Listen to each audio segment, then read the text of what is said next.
بسم الله الرحمن الرحيم.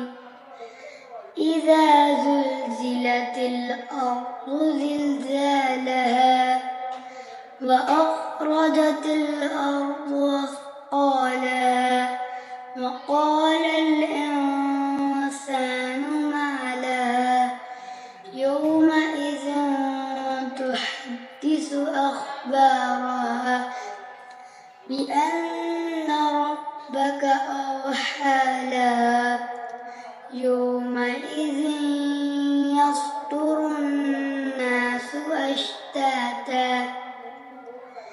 أشتاتا